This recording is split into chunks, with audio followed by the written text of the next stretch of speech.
Please welcome the Democratic nominee for president, Vice President of the United States of America, Kamala Harris.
Okay.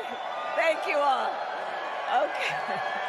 Thank you, thank you, thank you, thank you, thank you, thank you, thank you. Please, thank you, please, thank you so very much. Thank you, everyone. Thank you, everyone. Thank you. Okay, let's get to business. Let's get to business. All right.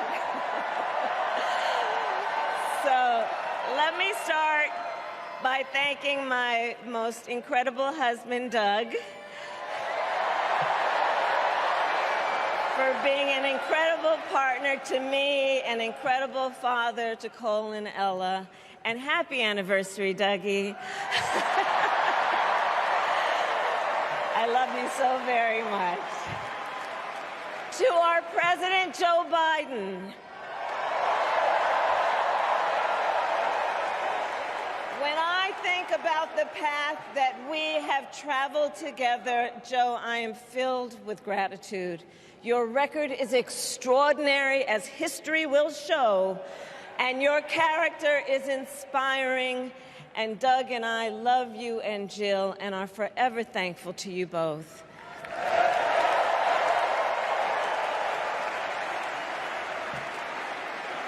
And to Coach Tim Walz,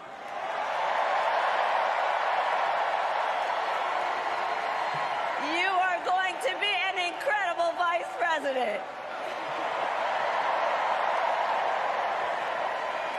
And to the delegates and everyone who has put your faith in our campaign, your support is humbling.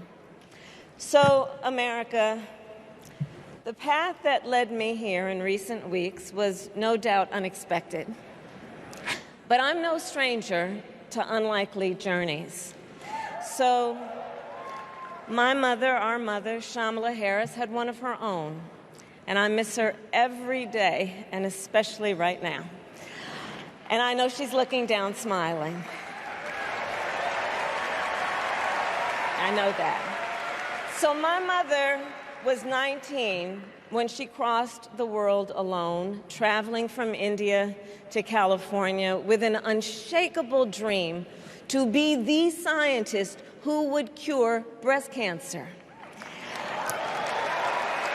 When she finished school, she was supposed to return home to a traditional arranged marriage.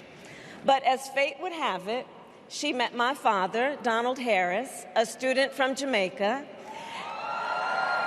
They fell in love and got married, and that act of self-determination made my sister Maya and me. Growing up, we moved a lot. I will always remember that big Mayflower truck packed with all our belongings, ready to go to Illinois, to Wisconsin, and wherever our parents' jobs took us. My early memories of our parents together are very joyful ones. A home filled with laughter and music, Aretha, Coltrane, and Miles. At the park, my mother would say, "Stay close." But my father would say, as he smiled, "Run, Kamala, run. Don't be afraid. Don't let anything stop you."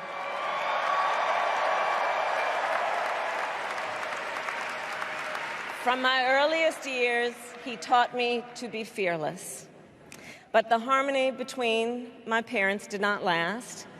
When I was in elementary school, they split up. And it was mostly my mother who raised us.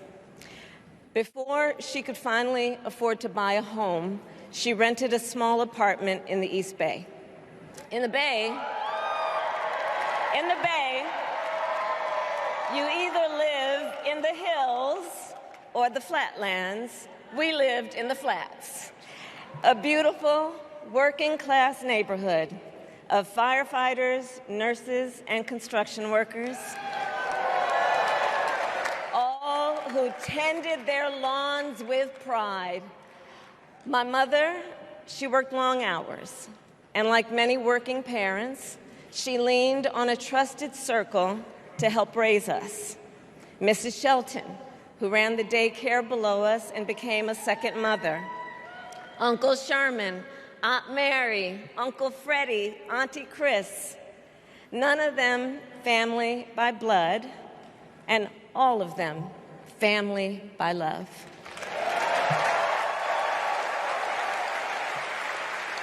Family who taught us how to make gumbo, how to play chess, and sometimes even let us win.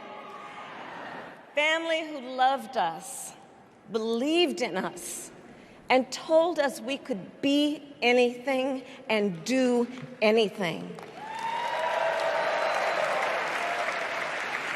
They instilled in us the values they personified: community, faith, and the importance of treating others as you would want to be treated, with kindness, respect, and compassion. My mother was a brilliant, 5-foot-tall, brown woman with an accent. And as the eldest child, I saw how the world would sometimes treat her.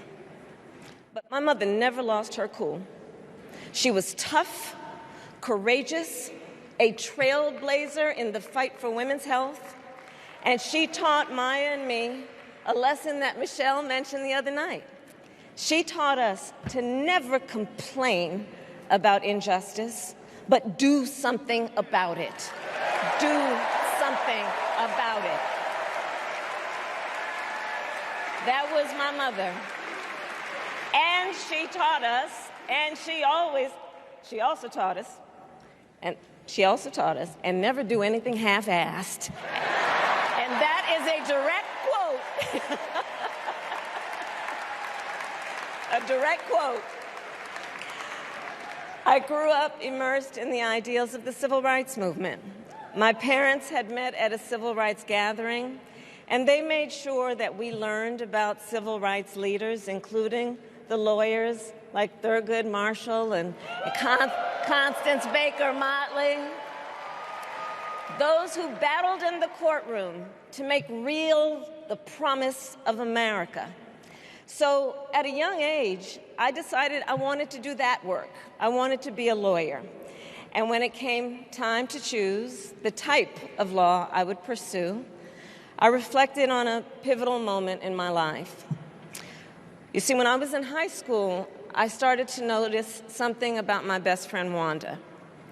She was sad at school, and there were times she didn't want to go home. So one day I asked if everything was all right, and she confided in me that she was being sexually abused by her stepfather. And I immediately told her she had to come stay with us, and she did. This is one of the reasons I became a prosecutor, to protect people like Wanda, because I believe everyone has a right to safety, to dignity, and to justice.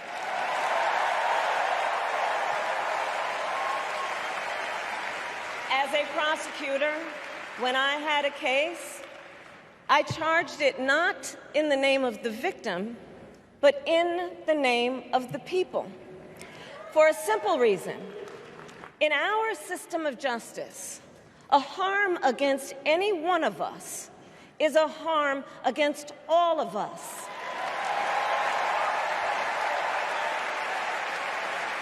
And I would often explain this to console survivors of crime, to remind them no one should be made to fight alone.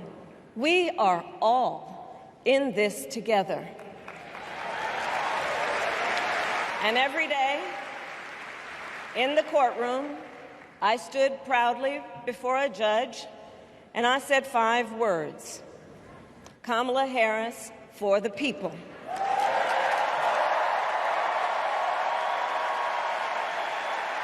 And to be clear, my entire career, I've only had one client, the people. And so, on behalf of the people, on behalf of every American, regardless of party, race, gender, or the language your grandmother speaks, on behalf of my mother and everyone who has ever set out on their own unlikely journey, on behalf of Americans like the people I grew up with, people who work hard, chase their dreams, and look out for one another, on behalf of everyone whose story could only be written in the greatest nation on earth, I accept your nomination to be President of the United States of America.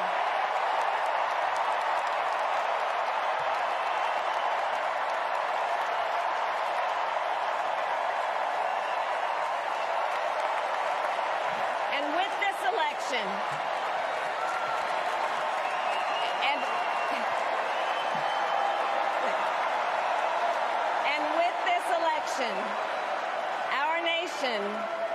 our nation with this election has a precious, fleeting opportunity to move past the bitterness, cynicism, and divisive battles of the past, a chance to chart a new way forward. Not as members of any one party or faction, but as Americans. And let me say, I know there are people of various political views watching tonight, and I want you to know, I promise to be a president for all Americans. You can always trust me to put country above party and self, to hold sacred America's fundamental principles, from the rule of law to free and fair elections to the peaceful transfer of power.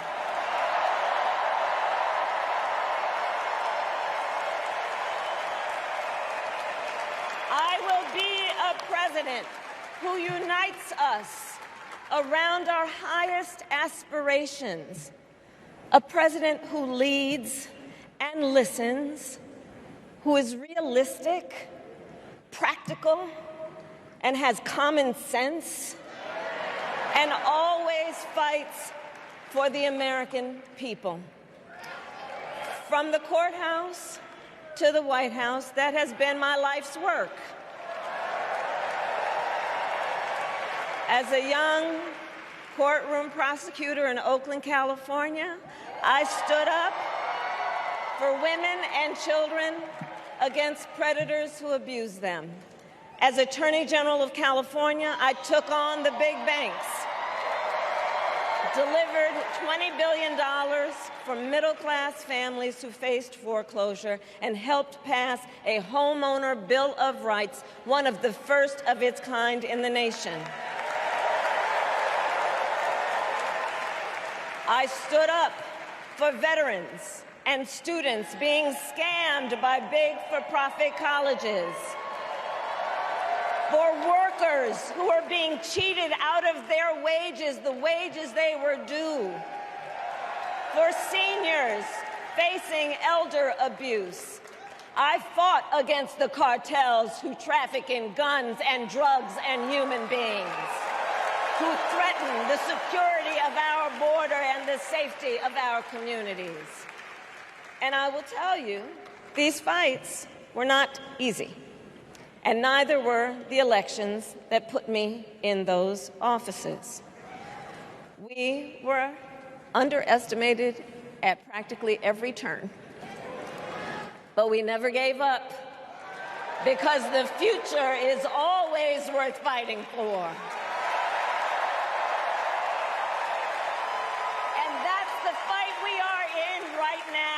A fight for America's future.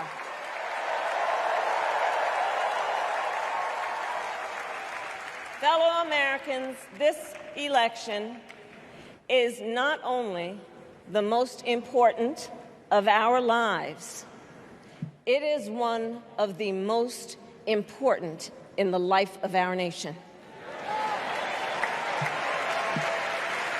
In many ways, Donald Trump is an unserious man.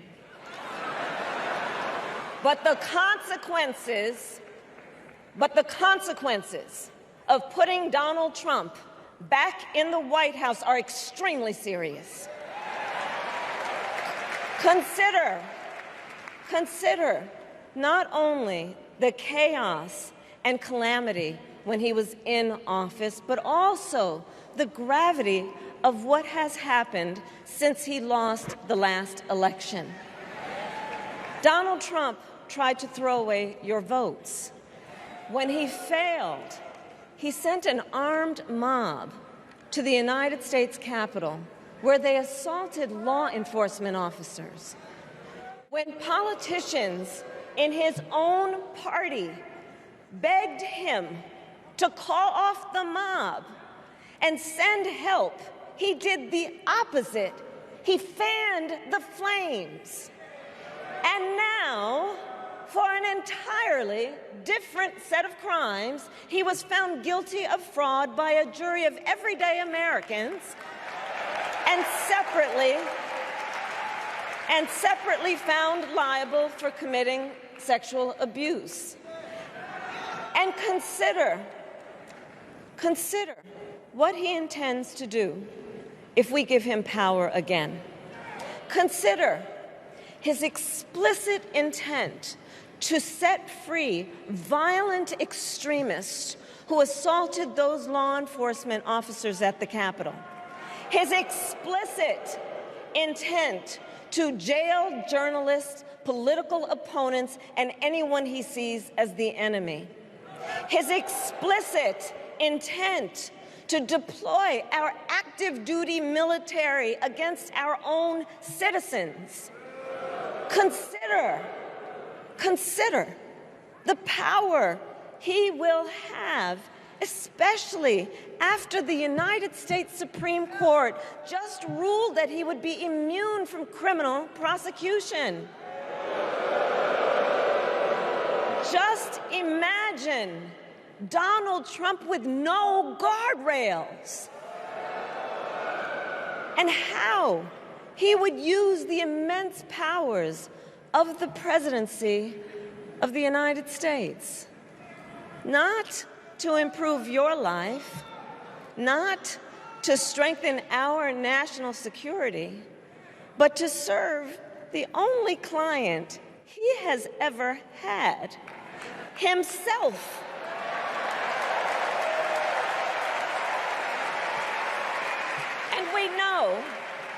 And we know what a second Trump term would look like. It's all laid out in Project 2025, written by his closest advisors, and its sum total is to pull our country back to the past.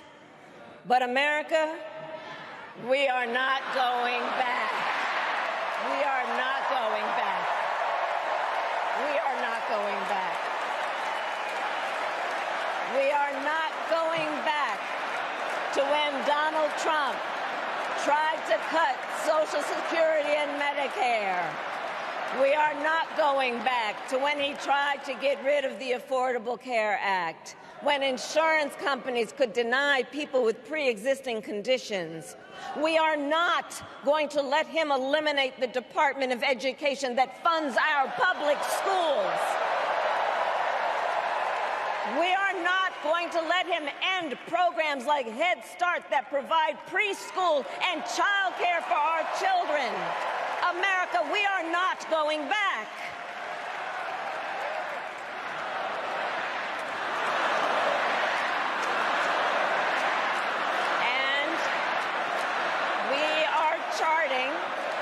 And we are charting a new way forward. To a future with a strong and growing middle class, because we know a strong middle class has always been critical to America's success. And building that middle class will be a defining goal of my presidency.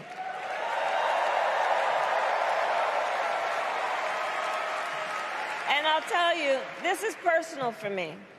The middle class is where I come from. My mother kept a strict budget.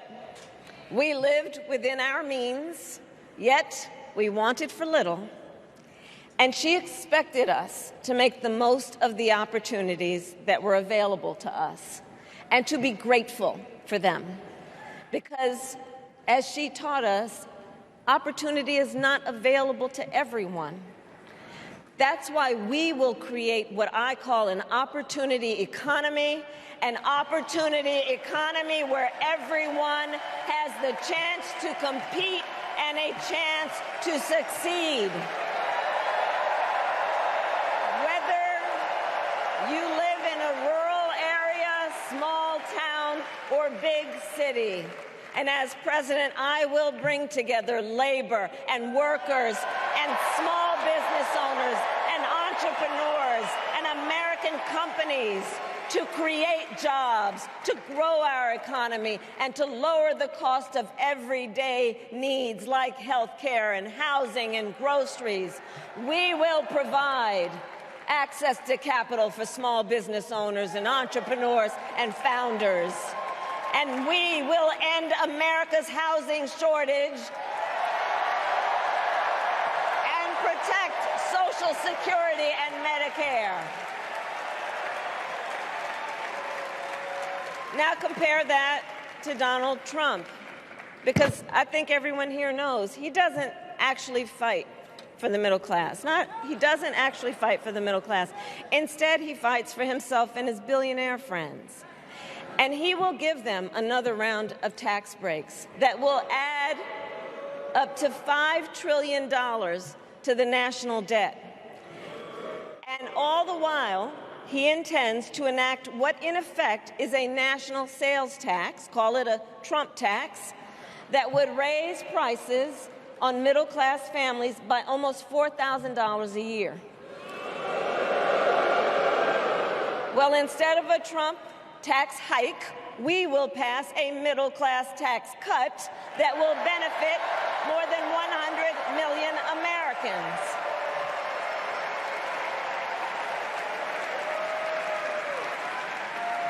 Friends, I believe America cannot truly be prosperous unless Americans are fully able to make their own decisions about their own lives, especially on matters of heart and home. But tonight, in America, too many women are not able to make those decisions. And let's be clear about how we got here. Donald Trump handpicked members of the United States Supreme Court to take away reproductive freedom. And now he brags about it. In his words, quote, "I did it and I'm proud to have done it," end quote. Well, I'll tell you, over the past 2 years, I've traveled across our country, and women have told me their stories. Husbands and fathers have shared theirs. Stories of women miscarrying in a parking lot, developing sepsis, losing the ability to ever again have children, all because doctors are afraid they may go to jail for caring for their patients. Couples just trying to grow their family, cut off in the middle of IVF treatments. Children who have survived sexual assault, potentially being forced to carry a pregnancy to term. This is what's happening in our country because of Donald Trump. And understand, he is not done. As a part of his agenda, he and his allies would limit access to birth control, ban medication abortion, and enact a nationwide abortion ban with or without Congress. And get this, he plans to create a national anti-abortion coordinator and force states to report on women's miscarriages and abortions. Simply put, they are out.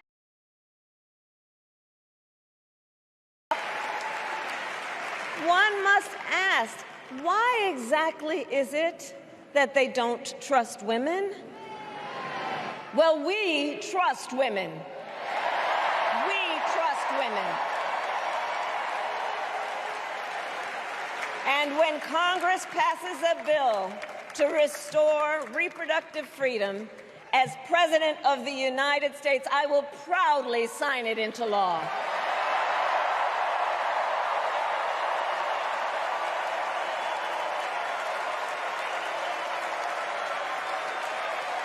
In this election, many other fundamental freedoms are at stake. The freedom to live safe from gun violence in our schools, communities, and places of worship. The freedom to love who you love openly and with pride. The freedom to breathe clean air and drink clean water and live free from the pollution that fuels the climate crisis. And the freedom that unlocks all the others, the freedom to vote. With this election, we finally have the opportunity to pass the John Lewis Voting Rights Act and the Freedom to Vote Act.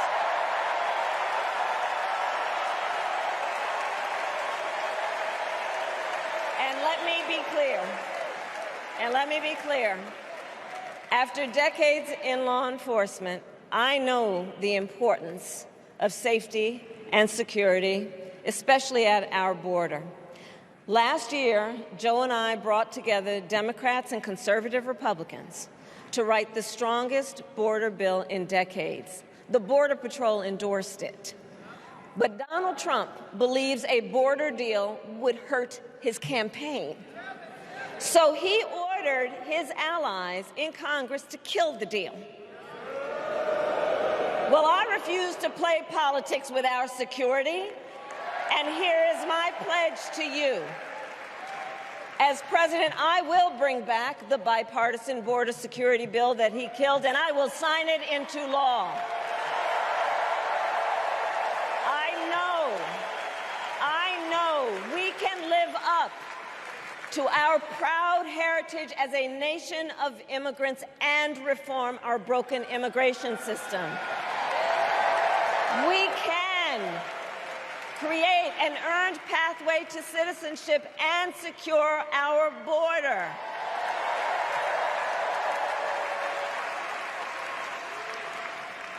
And America, we must also be steadfast in advancing our security and values abroad.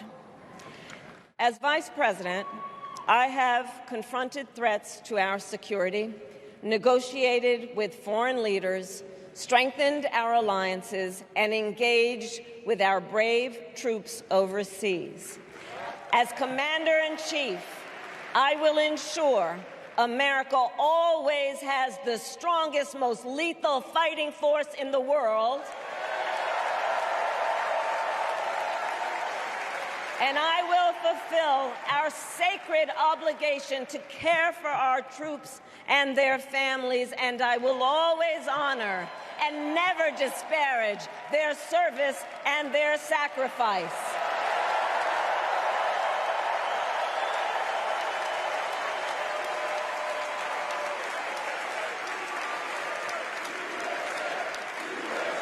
I will make sure that we lead the world into the future on space and artificial intelligence, that America, not China, wins the competition for the 21st century, and that we strengthen, not abdicate, our global leadership.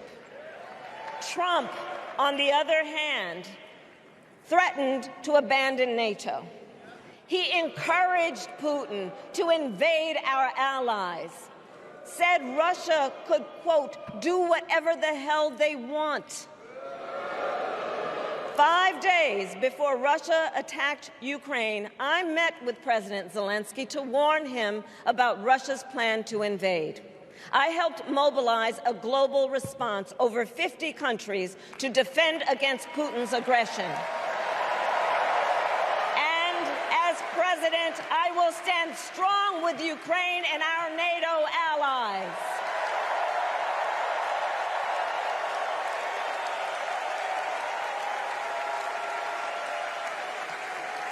With respect to the war in Gaza, President Biden and I are working around the clock, because now is the time to get a hostage deal and a ceasefire deal done.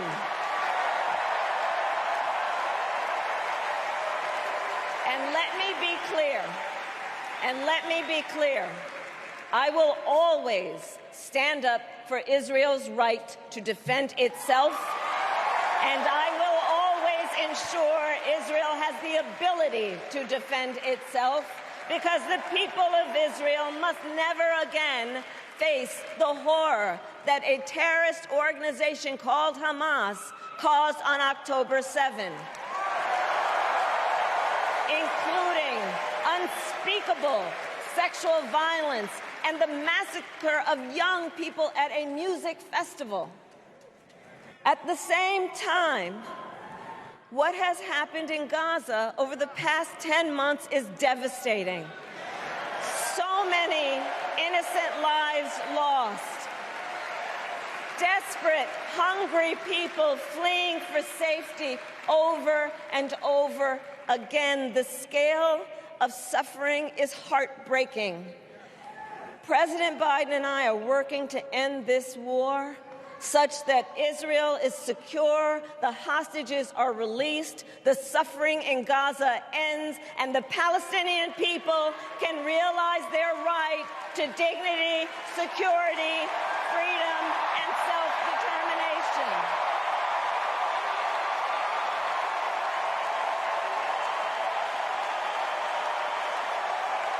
And know this, I will never hesitate to take whatever action is necessary to defend our forces and our interests against Iran and Iran-backed terrorists. I will not cozy up to tyrants and dictators like Kim Jong-un who are rooting for Trump,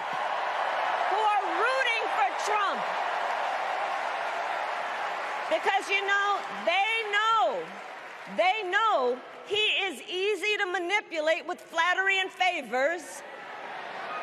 They know Trump won't hold autocrats accountable because he wants to be an autocrat himself. And as president, I will never waver in defense of America's security and ideals, because in the enduring struggle between democracy and tyranny, I know where I stand and I know where the United States belongs.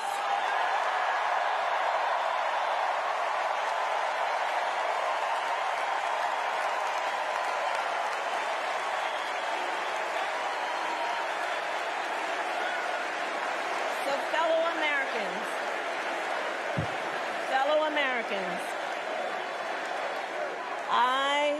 I love our country with all my heart.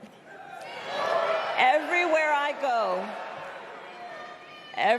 go, in everyone I meet, I see a nation that is ready to move forward, ready for the next step in the incredible journey that is America. I see an America where we hold fast to the fearless belief that built our nation and inspired the world, that here in this country, anything is possible, that nothing is out of reach. An America where we care for one another, look out for one another, and recognize that we have so much more in common than what separates us. That none of us has to fail for all of us to succeed. And that in unity there is strength.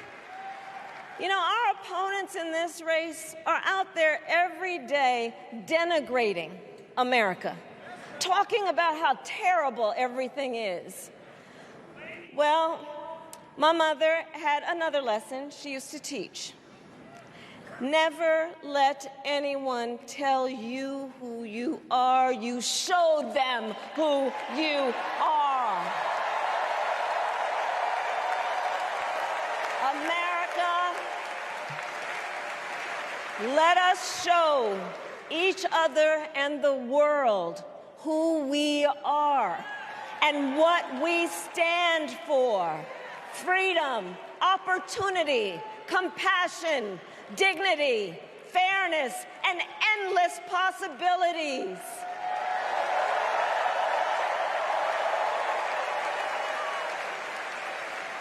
We are the heirs to the greatest democracy in the history of the world. And on behalf of our children and our grandchildren and all those who sacrificed so dearly for our freedom and liberty, we must be worthy of this moment. It is now our turn to do what generations before us have done, guided by optimism and faith, to fight for this country we love, to fight for the ideals we cherish, and to uphold the awesome responsibility that comes with the greatest privilege on earth, the privilege and pride of being an American.